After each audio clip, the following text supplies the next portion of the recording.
Hello everyone အားလုံးပဲမင်္ဂလာပါဒီဗီဒီယိုလေးထဲမှာတော့စင်ကာပူအလုပ်ကိုင်နေတဲ့ပတ်သက်ပြီးအလုပ်အင်တာဗျူးမှာအမေးများဆုံးမေးခွန်းလေးတွေကို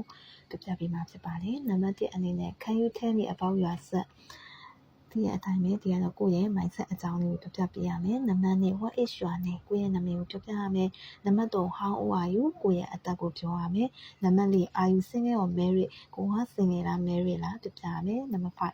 What religion are you ဘယ်ဘာသာကိုကိုးကွယ်ရလဲကိုက Buddhist ဆိုလို့ရှိရင် I am Buddhist ကိုက Christian ဆိုလို့ရှိရင် I am Christian ပြပြရမယ်ပြီးလို့ရှိရင်နံပါတ်6 How about you height and weight ကိုယ့်ရဲ့ height နဲ့ weight နဲ့ကိုပြပြရမယ်နံပါတ်9 How many members in your family ကိုယ့်ရဲ့မိသားစုဝင်ကိုပြပြရမယ်မိသားစုဝင်မှာကိုကဥပမာ4ယောက်ရှိရဆိုလို့ရှိရင် I have 4 family members they are father mother ပြီးလို့ရှိရင်မောင်လေးပဲ2ယောက်ညီမလေးပဲ2ယောက်အဲ့လိုပြပြရမယ်နံပါတ်10 How long you will work to work in Singapore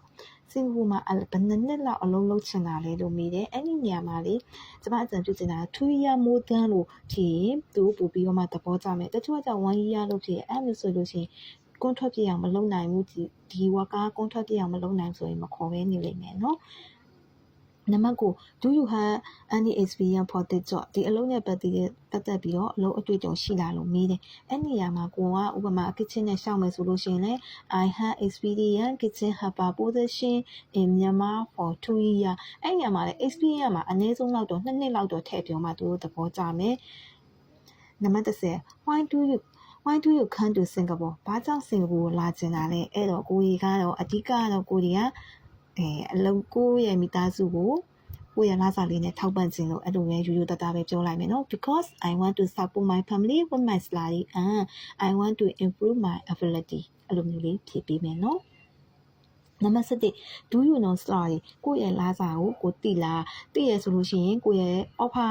agent က offer ပြထားရဲဆိုလို့ရှိရင်တော့ကိုရဲ့လာစားကိုပြောလိုက်တကယ်လို့ကိုကလာစားကိုမသိဘူးဆိုလို့ရှိရင်တော့ကြည့်ကောင်းလေးပေါ့ကွယ်